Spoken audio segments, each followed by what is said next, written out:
Okay, this is going to be a very simple exercise, or rather demo, on how I'll add colors to a black and white piece like this. Okay, first of all, right, make sure all your Notan is on one single layer. So I name it CHAR here, character, and then right, I'm going to create a new layer on top and just call it color. Okay, so this color layer, right, we're going to right click on it and create clipping mask. So what will happen is that you'll see this arrow button linking, this layer to the character layer, and then change this layer mode, right, to color, right. Some people prefer to use multiply, right, it depends. So it's up to you how you want to experiment with this, but I would say start with a multiply or a color first. So in this case, right, I'm going to use color, press B for brush. This is what I usually normally do, to quickly put in all the colors that I want. So for example, right, think about the colors for her, right. If you haven't think about a color scheme yet, this is the time to do so. So color schemes, you can take reference, take cues from inspirations. Right click on the layer and create clipping mask. Yeah.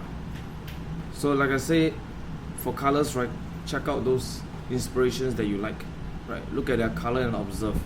Another way to look at colors, right, is to go to this Cooler, right, by Adobe, KULER, and then they'll show you this color wheel, which you can select different color schemes. For example, analogous, which is a bunch of family colors together. You can also create use different things like triad. So when you can slide this color wheel around, so this helps you to choose your colors, right. Try not to use monochromatic, right, for now. Just go with an analogous, a triad, or probably a complementary to start off and see how it goes. And then a general basic rule of thumb is try not to use both colors in equal power. So if you're using this color scheme, right, and you say that this is your primary color, for example, you can use this, desaturate it, so it's not the pure power, right? It's not the full power of that color. Desaturate it like that, and then okay, let's say if this is the color, okay, I will have this, I'll have this, and then the other side, which is this red orange, right, I will use the red orange to be more powerful and use it sparingly at certain areas. This create primary and secondary colors. Okay, so now, okay, make sure you have a color scheme. If not, then go think about one, right. Go look at reference or inspiration. For me, right, I kind of got a scheme in mind, so I'm gonna just paint the skin, the normal, human skin tone and all that with this basic for a start, right. And then the hair, let's see, I'm gonna use a blue, right, a very light, very desaturated blue.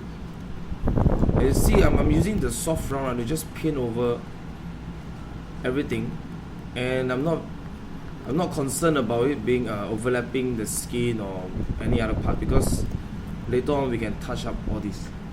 At the start, you should just pump in all your colors, whatever is there, right. So I'm going for this like a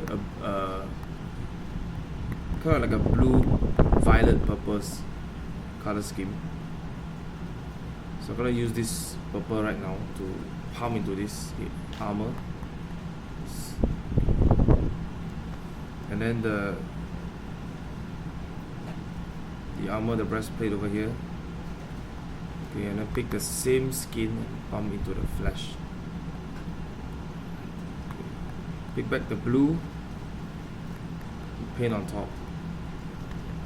And then for the cloth, right, I'm gonna use this magenta over here. So this is a very basic setup stage 1.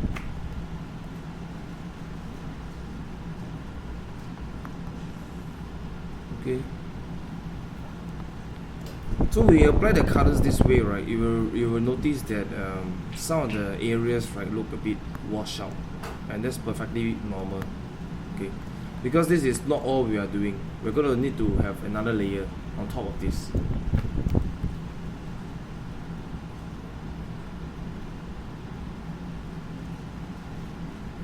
So the good news with doing this clipping mask, right, is that you can only paint inside the character.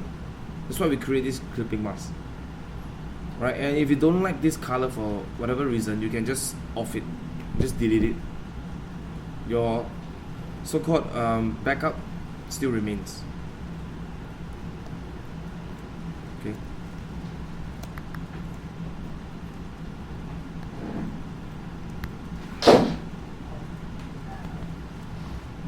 Okay, so I'm gonna finish putting all the basic colors onto her for now.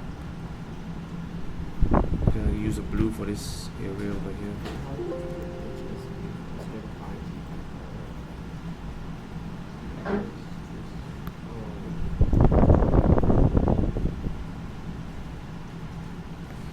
It's a metals, right? So they will reflect colors around them. So you can attempt to do that as well. Put some colors surrounding it onto metals, right, or reflective materials.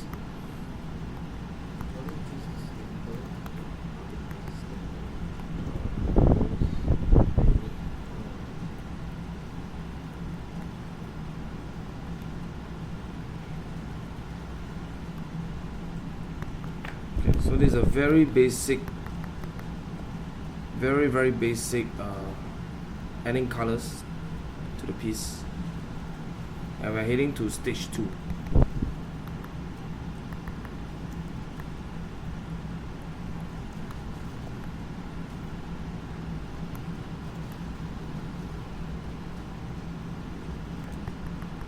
So this is all about applying local colors, right, to the piece. So once I have this, right, we'll wait for stage 2 to happen, right?